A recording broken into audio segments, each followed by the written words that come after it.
Ayan. So, prime factorization, it is the process of expressing a number as a product of prime factors. Then, sabi niya dito, find the product numbers whose product is given number.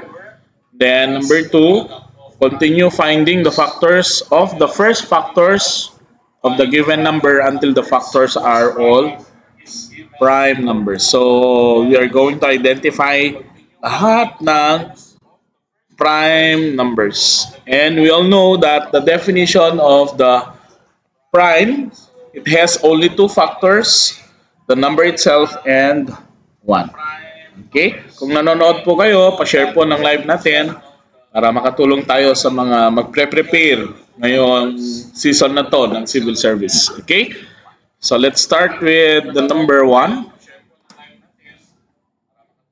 Yan. Number 1, what is the prime factorization of 24?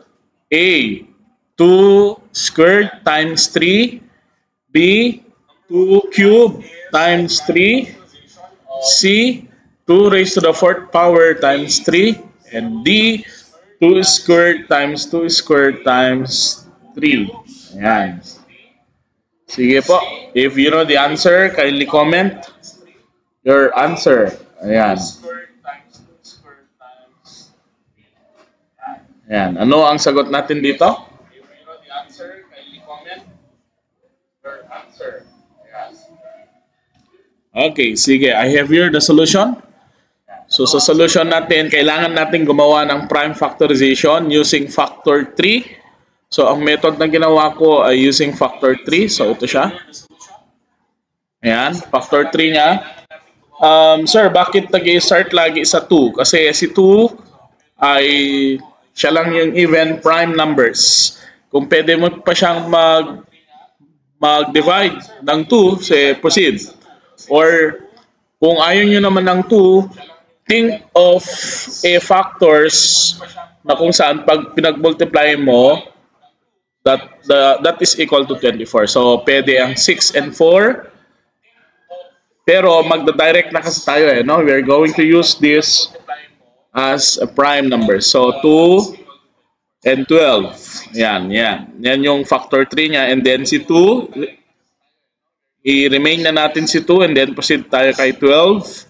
Lahat ng left side natin dito, left side dito sa part na to, are all prime numbers na. Then, yung last 2 na 3. Okay? Then, 12 divided by 2, that's 6. Then, i-remain na natin si 2 kasi prime na siya. 6 divided by 2, that is 3. So, ang prime numbers natin dito ay 2, 2, 2, and 3. Okay? So, our conclusion, prime factorization of 24, that is equal to, langin natin itong 2. 1, 2, 3, that's 2 cubed. Then, times 3 tayo. Okay? 2 cubed times 3. Ito na siya. And that is equal to 24. Ang idea ng prime factorization ay kinukuha natin lahat ng mga prime numbers ng isang counting numbers. So, with regards to that, the correct answer is letter B po. Okay? So, B ang correct answer natin dito, which is 8 times 3, that is equal to 24. Okay? Next, number 2. So, number 2 natin, we're going to express 72 as a product of its prime factors. So, A, 2 squared times 3 squared. B, 2 raised to the 3rd power times 2/3 times 3 squared. And then, C, 2 raised to the 4th power times 3. And D, 2 raised to the 3rd power times 3 cubed. Okay? What is your answer here? Ano yung sagot natin dito? 72. Mag-isip ng factors ng 72. Pwede ang 8 and 9. Or pwede rin i-divide na natin by 2 kasi that's the basic one. Okay? Pag divisible siya ng 2, then mag-start tayo sa 2 para hindi kayo mahirapan. Then kung pwede pa siyang may divide, Hanggang sa makuha mo yung mga prime ng isang number, that's the time na mag-i-stop ka na. Okay? So, meron tayong factor 3 dito. Yan, factor 3 of 72. 72 divided by 2, that's 36. 36 divided by 2, that's 18. Ayan po. Paliit siya ng paliit. Then, 9 divided by 3. 9 divided by 3, hindi na pwede. So, nag-proceed tayo ng 3. Then, ang remaining prime niya is 3. Ayan po. Therefore, we can conclude that the prime numbers or prime factors of 72 is 2, 2, 2, 3, and 3. Prime factorization of 72 is equal to 2 raised to the third power times 3 squared. And that is, the correct answer is B raised to 2/3 times 3 squared. Okay, and that is letter B po. So, ang sagot natin dito is letter B po. Next, number 3.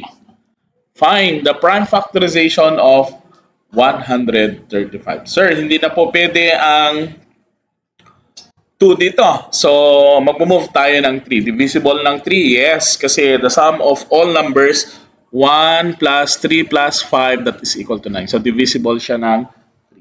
Pa-share po mga idol. Ayan. A, 3 squared times 3 times 5. B, 3 times 5 squared. C, 3 times 3 times 5. And letter D, 3 squared times 5 squared. Okay? What is your answer? Comment naman po ako. Ayan. Yes po, correct po.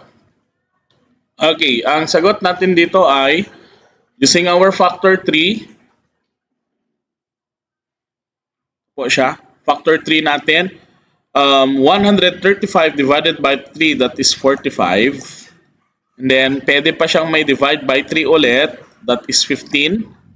Then, 15 divided by 3, that is equal to 5. Then, that's the time na mag-i-stop ka na po sa part na yan. Okay? So, 3, 3, 3, and 5 are the prime factors of 135. Therefore, prime factorization of 135 is 3 squared times 3 or 3 cubed, pwede na rin, times 5, that is equal to 135. So, the correct answer is letter A po. Okay?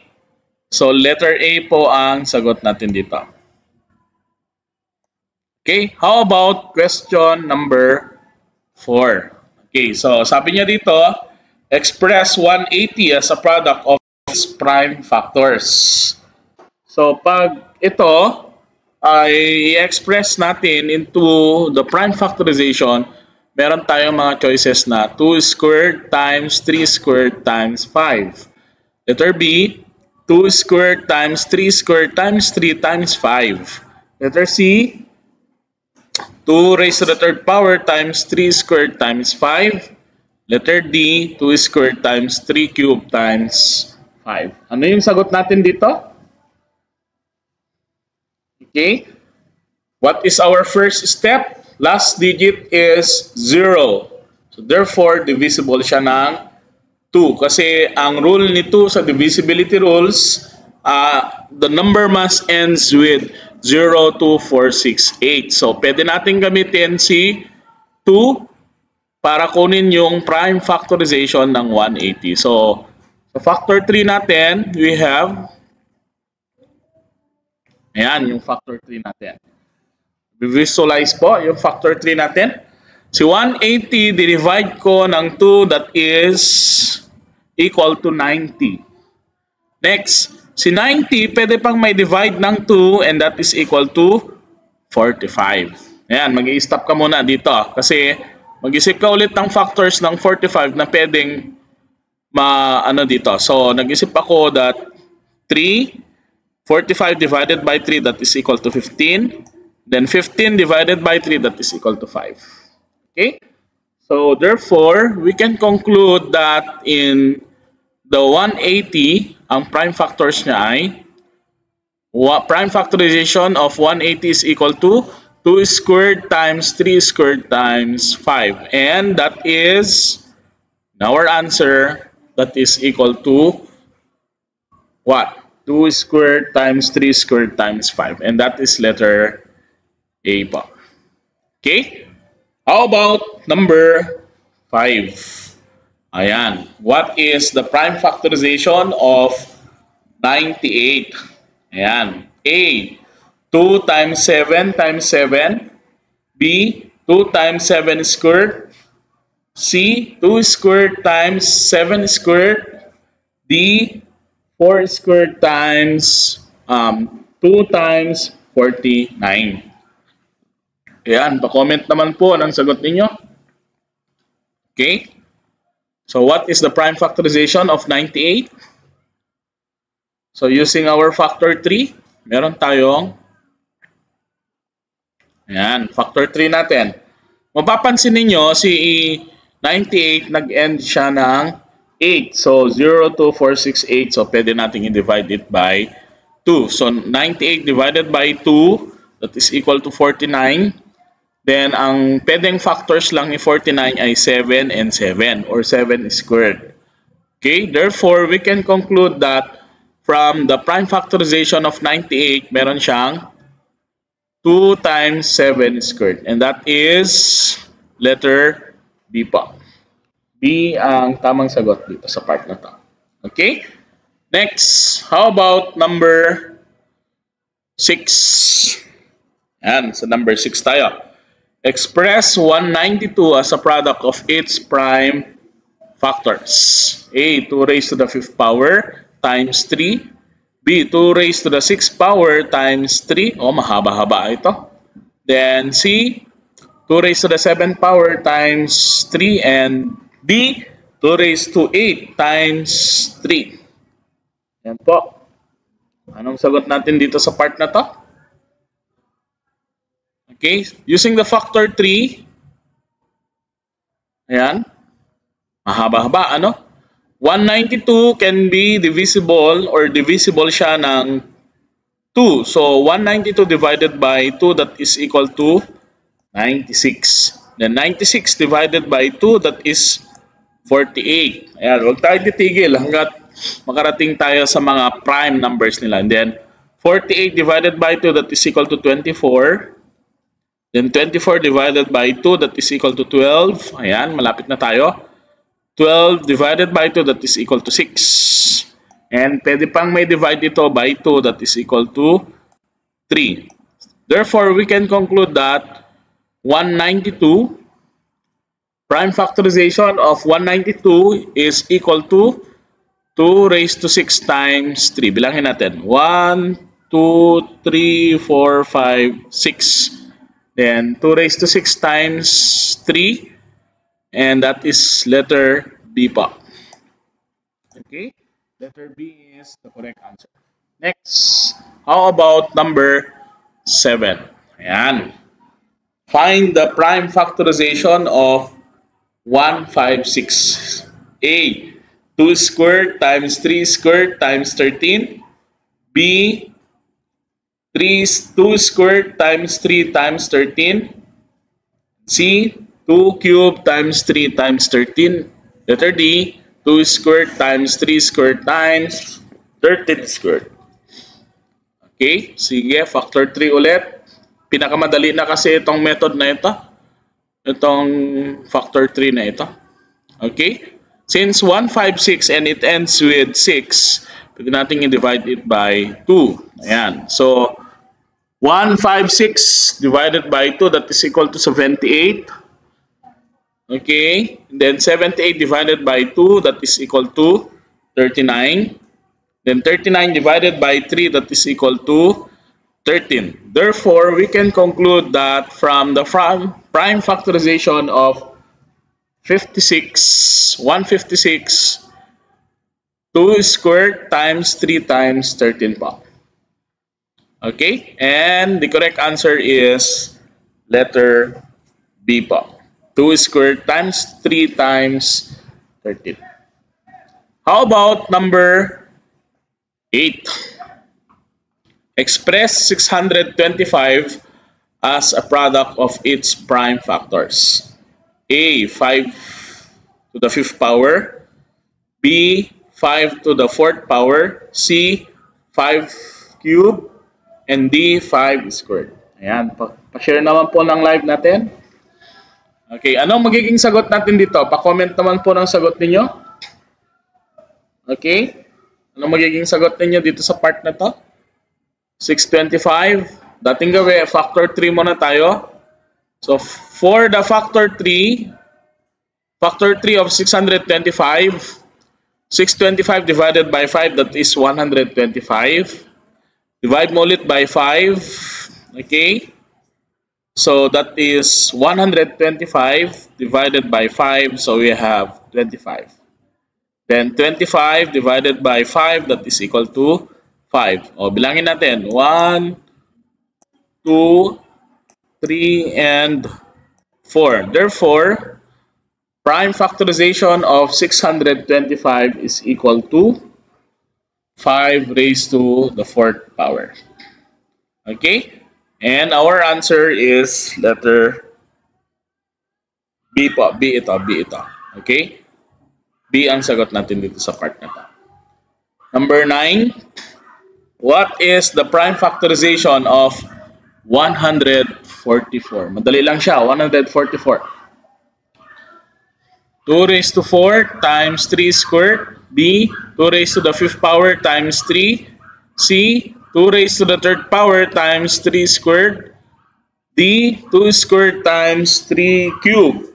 Okay? Using our factor 3. Ayan. Factor 3 natin, 144. Ayan, 144. 144 divided by 2, that is equal to 72. 72 divided by 2, that is equal to 36. Then 36 divided by 2, that is equal to 18. 18 divided by 2, that is equal to 9. And then 9 divided by 3, that is equal to 3. Okay? Bilangin natin. 1, 2, 3, 4. So 2 raised to the 4th power times 3 squared ang magiging sagot natin. Okay? From the prime factorization, ayan po, from the prime factorization of this process, 2 raised to 4 times 3 squared, and then the correct answer is letter A po. Okay? Last number tayo, number 10. Okay? Express 392 as a product of its prime factors. A, 2 cubed times 7 squared. B, 2 raised to the 4th power times 7 squared. C, 2 squared times 7 cubed. D, 2 raised to the 5th power times 7. Okay? From this process, prime factors ulit tayo using factor 3. Ayan, yung factor 3 natin. Kung mapapansin ninyo, it ends with 2. So, pwede siyang may divide ng 2. Kasi, next topic natin, divisibility rules naman. Para maintindihan ninyo. Okay? Kung bakit mabilis lang mag-divide. Kasi meron siyang rules. Okay? From the process of the divisibility rules. This 392, pwede siyang may divide by 2. That is equal to 196. So, 196 divided by 2, that is equal to 98. Then, si 98, i-divide mo ulit by 2, that is equal to 49. And then, the remaining 49 divided by 7, that is equal to 7. Or that is 7 squared. Now, let's collect all the prime numbers. Kasi kapag pinag-multiply mo itong 2 times 2 times 2 times 7 times 7, that is equal to 392. Okay? So, prime factorization of 392 is equal to 2 raised to 4 times 7 squared. Ito na siya. Huwag na kayong mawawala. Then, from the number 10 question, the correct answer is 2 raised to 4 times 7 squared. Okay? And that is letter B pa. Okay? Pwede nyong i-share. Follow na din sa YouTube ko, sa TikTok, and sa Facebook, of course, para makatulong tayo sa mga mag-exam. For next live natin, divisibility rules naman po tayo. Pa-share po. Maraming salamat sa pakikinig. Okay? And this is a free tutorial. Follow lang kayo sa Math Talks. See you to the next episode.